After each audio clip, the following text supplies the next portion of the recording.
আবারও শক্তিশালী ৬.৩ মাত্রার ভূমিকম্পে কেঁপে উঠল আফগানিস্তান। এতে এখন পর্যন্ত ২০ জনের প্রাণহানির খবর পাওয়া গেছে। আহত হয়েছেন আরও ১.৫ শতাধিক মানুষ।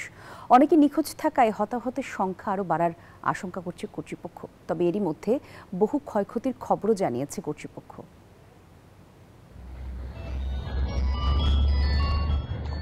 এ দৃশ্য কোনো যুদ্ধে বিধ্বস্ত দেশের নয়।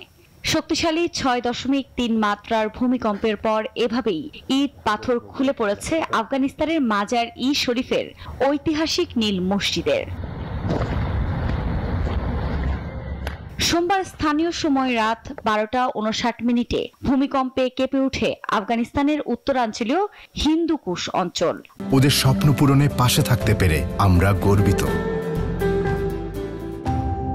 মাজারি শরীফ শহরের কাছে খোলামে ২৮ কিলোমিটার গভীরতায় ভূমিকম্পটি আঘাত হানে। ভূমিকম্পের পরপরই আতঙ্কে রাস্তায় নেমে আসেন স্থানীয়রা।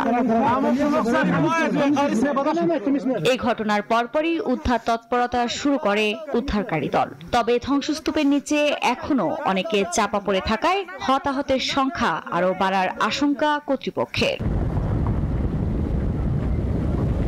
এদিকে গেল ১৭ ও ২৪ অক্টোবরও ভূমিকম্প আঘাত হানে যুদ্ধবিধ্বস্ত আফগানিস্তানে। এতে হতাহত বা ক্ষয়ক্ষতির খবর পাওয়া যায়নি। তবে ৩১ আগস্ট দেশটির ইতিহাসের সবচেয়ে ভয়াবহ ভূমিকম্প আঘাত হানে রিক্টার স্কেলে, যার মাত্রা ছিল ৬.০০। এতে প্রাণ হারান ২,০০০-এরও বেশি মানুষ। আফরিন মৌ, নিউজ 24।